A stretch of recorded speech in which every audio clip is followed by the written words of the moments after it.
প্রিয় শিক্ষার্থীবৃন্দ, কেমন আছো তোমরা সবাই? আশা করি সবাই ভালো আছো। আমি ইনশাল্লাহ তোমাদের দোয়ায় ভালো আছি। আজকে আমরা ষষ্ঠ অধ্যায় অর্থাৎ নবম দশম শ্রেণীর ষষ্ঠ অধ্যায়ের একটা লেকচার বাকি ছিল। সেই লেকচারটা এখন তোমাদেরকে দেবো। সেটা হচ্ছে কি লিমিটিং বিক্রিয়ক। আমাদের অধ্যায়ের নাম হচ্ছে মৌলের ধারণা, রাসায়নিক গণনা। ঠিক আছে, তো লিমিটিং বিক্রিয়কটা কি? এটা খুবই ইম্পর্টেন্ট একটা প্রশ্ন। এই প্রশ্নটা বিভিন্ন সময় পরীক্ষায় আসবে এবং বিভিন্ন গাইডে এটা খুব ভুলভাবে লেখা থাকে, খুবই ভুলভাবে লেখা থাকে। তোমরা গাইডকে ফলো করো না। আমি অঙ্কটা করলে তোমরা বুঝতে পারবা, এই জন্য খুব ভালো করে বোঝার চেষ্টা করবা। ঠিক আছে, আচ্ছা আমি একটা সমীকরণ লিখি, এখন তোমরা দেখো। লিখি এখানে ম্যাগনেসিয়াম যোগ ক্লোরিন, ম্যাগনেসিয়াম ক্লোরাইড। আমি একটা সমীকরণ লিখলাম এখানে। কি কি? ম্যাগনেসিয়াম যোগ ক্লোরিন, ম্যাগনেসিয়াম ক্লোরাইড। আচ্ছা এইটা এখানে এই বাম পার্ট, এটাকে বলা হয় বিক্রিয়ক। এটাকে কি বলা হয়? বিক্রিয়ক।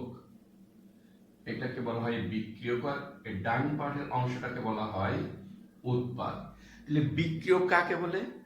রাসায়নিক বিক্রিয়ায় যে সমস্ত পদার্থ বিক্রিয়ায় অংশগ্রহণ করে তাদেরকে বিক্রিয়ক বলা হয়। আর বিক্রিয়ক সবসময় রাসায়নিক বিক্রিয়ার বাম পাশে থাকে, এটা মনে রাখবা। তাহলে বাম পাশে এখানে ম্যাগনেসিয়াম ক্লোরিন, এই দুটো হচ্ছে বিক্রিয়ক, রাইট?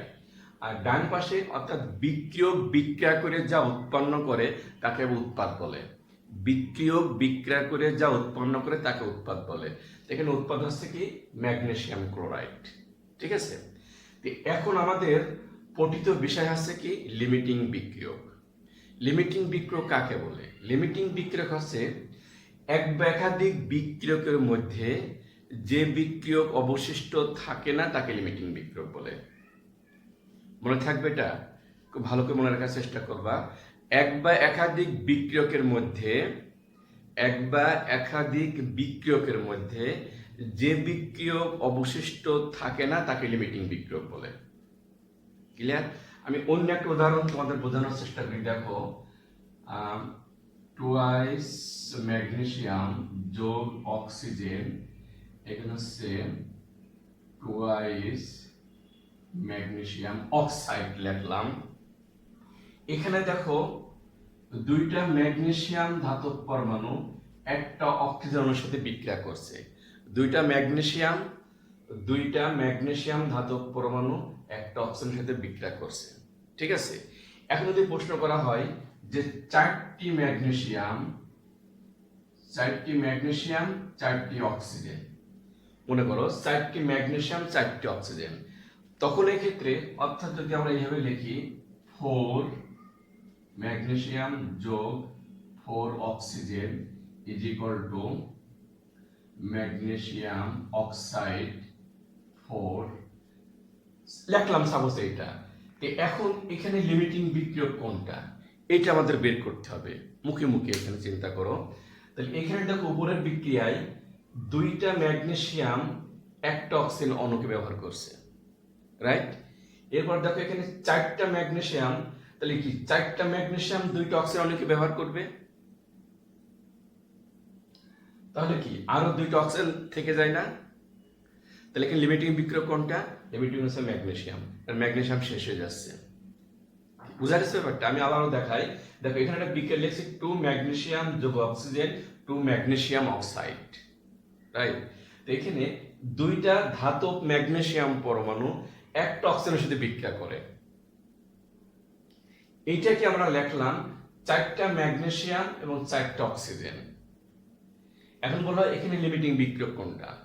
তাহলে এখানে চারটা ম্যাগনেসিয়াম লাগবে কি? দুইটা অক্সিজেন অণু লাগবে, তাহলে আরো দুইটা অক্সিজেন অণু থেকে যায়। তাই লিমিটিং বিক্রিয়ক কোনটা এখানে? ম্যাগনেসিয়াম লিমিটিং বিক্রিয়ক। বোঝা গেছে ব্যাপারটা? এখন দেখো আমরা একটা অঙ্ক করি। অঙ্ক করলে জিনিসটা তোমাদের আরো ক্লিয়ার হয়ে যাবে।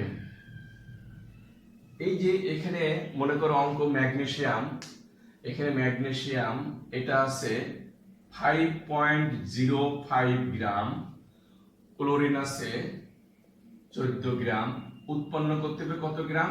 20 গ্রাম। এই একটা উদ্দীপক। এখন মনে করো এখানে প্রশ্ন আছে প্রথমে, ক প্রশ্ন ধরো যে লিমিটিং বিক্রিয়ক কোনটা? লিমিটিং বিক্রিয়ক কোনটি? এই এক প্রশ্ন। খ মনে করো বিক্রিয়ায় কত মোল ম্যাগনেসিয়াম ব্যবহৃত হয়েছে? বিক্রিয়ায় কত মোল ম্যাগনেসিয়াম ব্যবহৃত হয়েছে? ব্যবহৃত হয়েছে। গ ধরো প্রশ্ন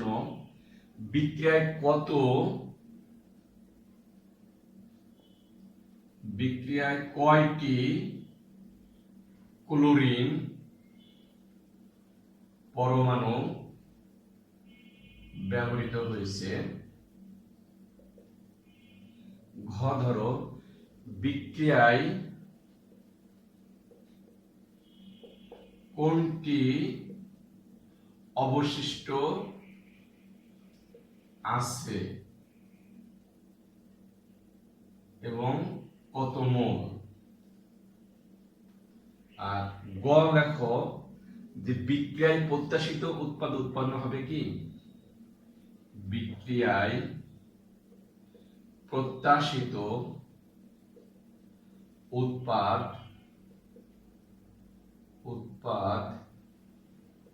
উৎপন্ন হবে কি?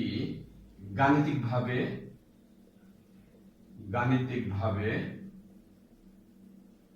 ব্যাখ্যা করো। এই যে 5টা প্রশ্ন, এই লিমিটিং বিক্রিয়ক থেকে 5টা এই টাইপের প্রশ্ন আসতে পারে। তো আমরা ধাপে ধাপে আমরা করি। দেখো প্রথমে আসছে কি, আমরা এই সূত্রটা আগে শিখছি, ক অ্যান্সার এটা কিন্তু আমরা আগেই শিখছি যে প্রথমে আমরা এদের মোল সংখ্যা বের করব। মোল ইজ ইকুয়াল টু আমরা জানি কি n is equal two G/m। এখানে n is equal to mole সংখ্যা, G ইজ ইকুয়াল টু দ্রব্যের ভর, m ইজ ইকুয়াল টু আণবিক ভর। এগুলো আমরা অনেক আগের ক্লাসে শিখছি। যে প্রথমে ম্যাগনেসিয়ামের মোল সংখ্যা, তাহলে ম্যাগনেসিয়ামের মোল সংখ্যা কত হবে? আচ্ছা ম্যাগনেসিয়ামের n কত? ম্যাগনেসিয়ামের n ইজ ইকুয়াল টু কত হবে? জি দেওয়া আছে কত? 5.05, m ম্যাগনেসিয়াম কত? 24। এটা ভাগ করলে কত হয়? দেখি আমরা, কত? 5.05 ডিভাইডেড 24 ইজ ইকুয়াল টু 0. এখানে হয় 0.210 এত মোল। 0.21 এত মোল উৎপন্ন হয়। তাহলে ম্যাগনেসিয়াম আছে এত মোল। আবার এখন দেখো ক্লোরিনের মোল সংখ্যা, এখানে আমরা লিখি যে ক্লোরিনের মোল সংখ্যা ওই একই সূত্র, ক্লোরিনের মোল সংখ্যা একই সূত্র। তাহলে কত হবে এখানে? n is equal two G/m। G হচ্ছে কত? এখানে আছে 14/m, আণবিক হবে কত? 71। তাহলে কত হবে? 14/71 ভাগ করলে 14 ডিভাইডেড 71 ইজ ইকুয়াল টু থাকে কত? 0.197 এত মোল। এই হচ্ছে আমাদের আকাঙ্ক্ষিত, মোল। ভালো করে লিখে এখানে 0.197 এত মোল। এইটা হচ্ছে ক্লোরিনের মোল। আর এখানে এইটা হচ্ছে আমাদের ম্যাগনেসিয়ামের মোল। তাহলে এখানে লিমিটিং বিক্রিয়ক কোনটা? লিমিটিং বিক্রিয়ক যেটা হবে পরিমাণে কম, অর্থাৎ এখানে ক্লোরিন আছে লিমিটিং বিক্রিয়ক। কি বোঝা গেছে? প্রথমে আমরা কি করলাম? প্রথমে ম্যাগনেসিয়ামের মোল সংখ্যা বের করলাম, ক্লোরিনের মোল সংখ্যা বের করলাম, রাইট? বের করে কি হলো? ম্যাগনেসিয়ামের মোল সংখ্যা কত হলো? 0.210 এবং ক্লোরিন মোল হচ্ছে কত? 0.197। যেহেতু এখানে কি এইটা ছোট, অর্থাৎ ক্লোরিনটা আছে পরিমাণে কম, এই জন্য ক্লোরিনটা আছে এখানে কি তোমার লিমিটিং বিক্রিয়ক। ঠিক আছে। আচ্ছা, এইবার দ্বিতীয় প্রশ্নে আমরা যাই। দ্বিতীয় যে প্রশ্নটা আছে দেখো, এখানে দ্বিতীয় প্রশ্নটা আরো সহজ। এখানে বলছে কি বিক্রিয়ায় কত মোল ম্যাগনেসিয়াম ব্যবহৃত হয়েছে। এখানে কিন্তু ম্যাক্সিমাম ছেলেমেয়ে এইটা অ্যান্সার লাগবে।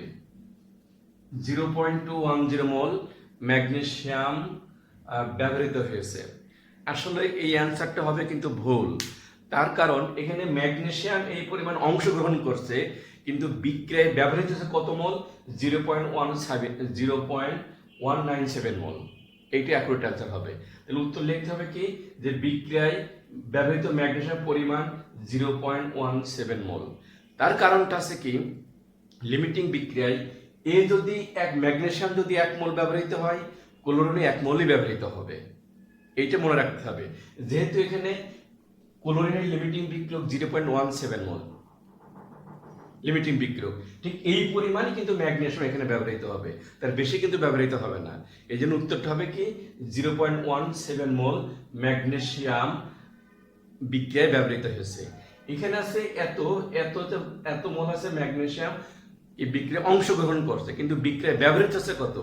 ব্যবহৃত হচ্ছে ঠিক 0.17 মোল। এটা আমরা লিমিটিং বিক্রিয়ক থেকে জানতে পারলাম। ঠিক আছে। এর পরের ধাপে যাই। দেখো এটা আমরা মুছে দিই। এর পরে বলা হচ্ছে এখানে যে বিক্রিয়ায় কয়টি ক্লোরিন পরমাণু ব্যবহৃত হয়েছে। দেখো এখানে একটা জিনিস দেখো, আমরা আগে শিখে আসছি N=N/Na। এই সূত্র কিন্তু আগে আমরা শিখে আসছি। যেহেতু কয়টি ক্লোরিন পরমাণু ব্যবহার, সেজন্য আমরা এই সূত্র ব্যবহার করলাম। তাহলে এখানে বা কি লেখা যায়? বা লেখা যায় N=N*Na। এটা এখানে N মোল সংখ্যা কত ক্লোরিনের? মোল সংখ্যা আমরা পাইছি কত? হ্যাঁ 0.197 ইনটু N এ হচ্ছে অ্যাভোগাড্রো মান কত? 6.023 ইনটু 10⁻23। যেহেতু ক্লোরিন পরমাণু দুইটা, এই যে 2 দিয়ে গুণ করতে হবে। যদি অণু থাকতো তাহলে 2 দিয়ে গুণ করা লাগতো না, প্রয়োজন ছিল না কিন্তু এখানে। ঠিক আছে। যেহেতু এটা ক্লোরিন পরমাণু, তাই আমরা N থেকে এই সূত্র কেন ব্যবহার করলাম? যেহেতু পরমাণুর সংখ্যা ব্যবহৃত। এই সূত্র আমরা আগে শিখে আসছি N=N/Na। ঠিক আছে। নিচে মনে করো 1 আছে, আর গুণ করলে কত হয়? N=N*Na। N এর মান আছে কত? এত মোল। সেটা তো আগেই আমরা বের করছি। ইনটু অ্যাভোগাড্রোর সংখ্যা, যেহেতু পরমাণুর ব্যবহার তাই 2 দিয়ে গুণ করলাম। এন্ড উত্তর হবে কত? অ্যানসার আমরা ক্যালকুলেশন করি। দেখো ক্যালকুলেশন করলে বোঝা যাবে 0.197 into 6.023 exponential 23 into 2 is equal two 2.3। Answer আসছে কত? 2.3 ইনটু 10⁻23 এতটি। তাহলে এতটি পরমাণু ক্লোরিন বিক্রিয়ায় ব্যবহৃত হয়েছে। বোঝা গেছে? যেহেতু আমাদের প্রশ্ন আছে কি যে বিক্রিয়ায় কয়টি ক্লোরিন পরমাণু ব্যবহৃত হয়েছে। যেহেতু ক্লোরিন অণু হইতো তাহলে কিন্তু 2 আমরা ব্যবহার করতাম না, কারণ একটা ক্লোরিন সমান 2টা পরমাণু, এই জন্য 2 দিয়ে গুণ করা হলো। আর এই সূত্রের সাহায্যে এটা করলাম। ঠিক আছে। আচ্ছা, এখন দেখো পরবর্তী অংশ আছে কি যে বিক্রিয়ায় কোনটি অবশিষ্ট আছে কত মোল? অবশিষ্ট থাকবে কোনটা? এখানে দেখো, এখানে ম্যাগনেসিয়ামের পরিমাণটা আছে কত? ম্যাগনেসিয়ামের পরিমাণ আছে 5.0424 0.210 এত মোল। যেহেতু এখানে ম্যাগনেসিয়াম পরিমাণটা বেশি, তাহলে ম্যাগনেসিয়াম অবশ্যই থাকবে। দেখো অতএব ঘ লেখো অবশিষ্ট ম্যাগনেসিয়ামের পরিমাণ ইজ ইকুয়াল টু কত হবে? 0.210 মাইনাস 0.197 এতটুকু। তাহলে কত হয়? এটা বিয়োগ করো, ক্যালকুলেশন করি আমরা। 0.210 মাইনাস 0.197 ইজ ইকুয়াল টু 0.013। 0.013 এত মোল ম্যাগনেসিয়াম অবশিষ্ট আছে। ঠিক আছে, এত মোল ম্যাগনেসিয়াম অবশিষ্ট আছে।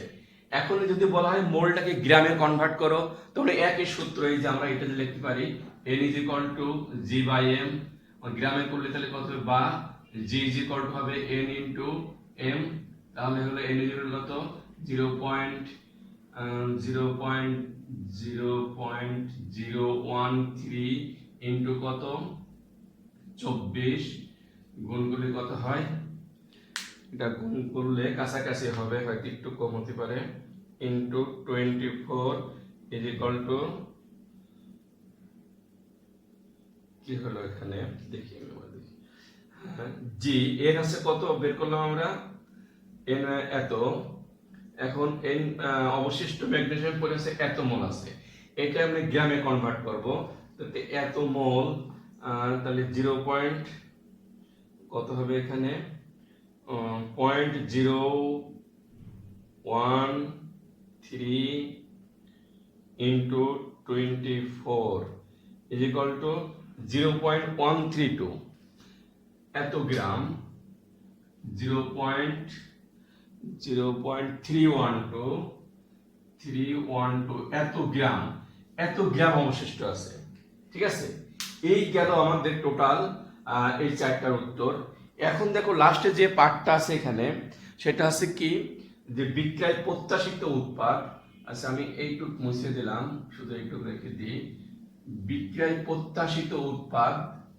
হ্যাঁ, এইটা আমাদের এখন লাগবে, উৎপাদ উৎপন্ন সম্ভব কিনা। এখানে দেখো একটা কথা, যেটা লিমিটিং বিক্রিয়ক, সেই লিমিটিং বিক্রিয়ক থেকেই কি পরিমাণ উৎপাদ উৎপন্ন নির্ণয় করা যায়, কি পরিমাণে বিক্রিয়ায় অংশগ্রহণ সেটাও নির্ণয় করা যায়, কি পরিমাণ উৎপাদ উৎপন্ন সেটাও নির্ণয় করা যায় এই লিমিটিং বিক্রিয়কের মাধ্যমে। ঠিক আছে, আচ্ছা এখন আমরা আসি দেখি, এখানে আমাদের ম্যাগনেসিয়াম, আমাদের লিমিটিং বিক্রিয়ক কোনটা হচ্ছে ক্লোরিন।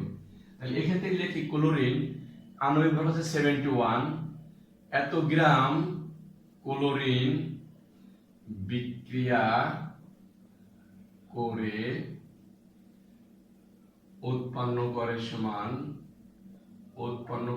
সমান, এটা হবে ম্যাগনেসিয়াম আণবিক ভর কত, ম্যাগনেসিয়াম ক্লোরিন 24 যোগ 71 95 এত গ্রাম ম্যাগনেসিয়াম ক্লোরাইড উৎপন্ন হয়। এই লাইনটা কিন্তু আমরা বিক্রিয়া সমীকরণ থেকে লিখলাম, যে 71 গ্রাম ক্লোরিন বিক্রিয়া করে উৎপন্ন করে সমান 95 গ্রাম ম্যাগনেসিয়াম ক্লোরাইড, এটা কিন্তু সমীকরণ থেকে লিখলাম। এখন 1 গ্রাম থেকে কত উৎপন্ন করবে, 1 গ্রাম থেকে উৎপন্ন করবে সমান হবে 95/71। আর যেহেতু লিমিটিং বিক্রিয়ক এখানে হচ্ছে কত আমাদের ক্লোরিন, তো ক্লোরিন আছে কত, ক্লোরিন যে 14 গ্রাম পুরাটাতে ব্যবহার করা যায় না, এখানে আমাদের কত মোল আছে এটা আমরা হিসাব করি, বের করি 0.197 ইন্টু 24 = 4.72 সরি ভুল হয়েছে, এটা হবে কত 197 ইন্টু 71 = 30, অর্থাৎ 13.98। এইটা যদি আমরা গ্রামে কনভার্ট করি 71, তাহলে হয় 13.98 গ্রাম, কারণ পুরোপুরিতে ব্যবহার হয় না, তাহলে এখানে হবে কত 30.98 গ্রাম সমান, এটা কত হয়, তাহলে হবে 95 ইন্টু 398/71।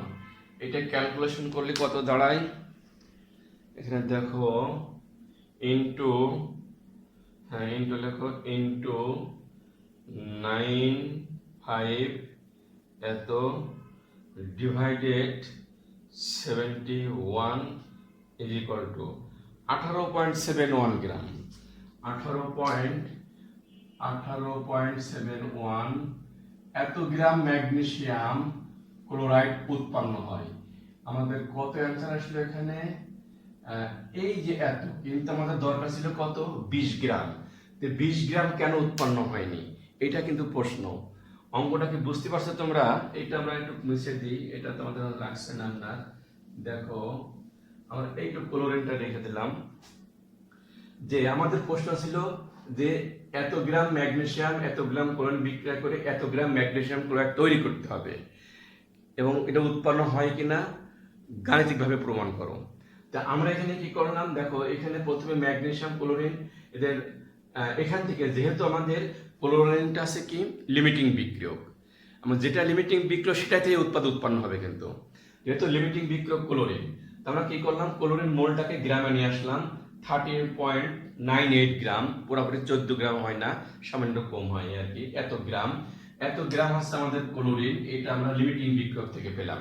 ঠিক আছে, এখন দেখো সমীকরণ থেকে এই যে ক্লোরিন আণবিক ভর 71, তাহলে 71 গ্রাম ক্লোরিন বিক্রিয়া করে উৎপন্ন করে সমান 95 গ্রাম ম্যাগনেসিয়াম ক্লোরাইড।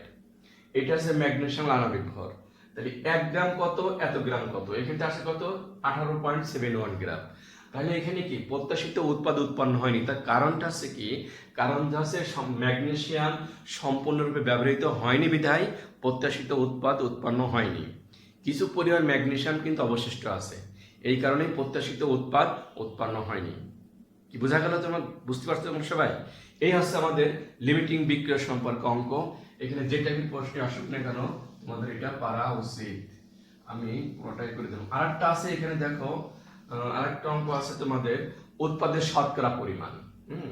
উৎপাদের শতকরা পরিমাণ, এইটার সূত্রটা হচ্ছে উৎপাদের শতকরা পরিমাণ। এটা হচ্ছে কি বিক্রিয়া থেকে উৎপাদের পরিমাণ, বিক্রিয়া থেকে উৎপাদের পরিমাণ ইনটু 100 বাই সমীকরণ থেকে হিসাবকৃত উৎপাদের পরিমাণ। এই হচ্ছে উৎপাদের শতকরা পরিমাণ, যেটাকে আমরা অনেক সময় অ্যানালার আছে কি একটা রাসায়নিক পদার্থ কি পরিমাণ বিশুদ্ধ আছে। সাধারণত 99% বিশুদ্ধকে আমরা অ্যানালার বলে থাকি। 99% বিশুদ্ধ রাসায়নিক পদার্থকে অ্যানালার বলা হয়। ঠিক আছে, এই যে উৎপাদের শতকরা পরিমাণ নির্ণয় করার জন্য এই সূত্র ব্যবহার করতে হবে। বিক্রিয়া থেকে উৎপাদের পরিমাণ ইনটু 100 বাই সমীকরণ থেকে হিসাবকৃত উৎপাদের পরিমাণ। যেমন একটা অঙ্ক এখানে ধরো, 80 গ্রাম ক্যালসিয়াম কার্বনেটকে তাপ দিলে 39 গ্রাম ক্যালসিয়াম অক্সাইড পাওয়া যায়। উৎপাদের শতকরা পরিমাণ কত? ঠিক আছে, তাহলে এখানে আমরা বিক্রিয়া থেকে পাইছি এত। তাহলে এখন আমরা লিখি ক্যালসিয়াম কার্বনেট, একে হিট দাও, উৎপন্ন হবে ক্যালসিয়াম অক্সাইড যোগ কার্বন ডাই অক্সাইড। এর আণবিক ভর কত হয়? ক্যালসিয়াম 40 যোগ 12 যোগ 348 সমান আছে 100। এখানে ক্যালসিয়াম অক্সাইড কত? ক্যালসিয়ামের 40 যোগ 16 সমান আছে 56। তাহলে দেখো এখানে আমরা কি পাচ্ছি যে 100 গ্রাম ক্যালসিয়াম কার্বনেটকে তাপ দিলে পাওয়া যায় সমান কত? 56 গ্রাম ক্যালসিয়াম অক্সাইড। তাহলে 1 গ্রাম থেকে কত পাওয়া যাবে? 56 বাই 100। আর কত? 80 গ্রাম থেকে। 80 গ্রাম থেকে কত হবে? তাহলে 56 ইন্টু 80 বাই 100, শূন্য কাটা যায়। তাহলে দেখো এটা আমরা ক্যালকুলেশন করি, কত হয়? 56 56 ইন্টু 8 এত ডিভাইডেড 10 এত 44.8। কত পাওয়া গেল? 44.8। এইটা আমরা সমীকরণ থেকে পেলাম। এখন এদের উৎপাদের পরিমাণ, সূত্র হবে কি? সূত্র যে এই সমীকরণটা, যেটা সূত্র, তাহলে এখানে আমরা লেখো যে উৎপাদের শতকরা পরিমাণ, অতএব উৎপাদের শতকরা পরিমাণ ইজ ইকুয়াল টু হবে কত? বিক্রিয়া থেকে কত? 39 39 ইন্টু 100 ডিভাইডেড বাই সমীকরণ থেকে কত পেলাম এত 8, তাহলে কত পার্সেন্ট হবে এটা?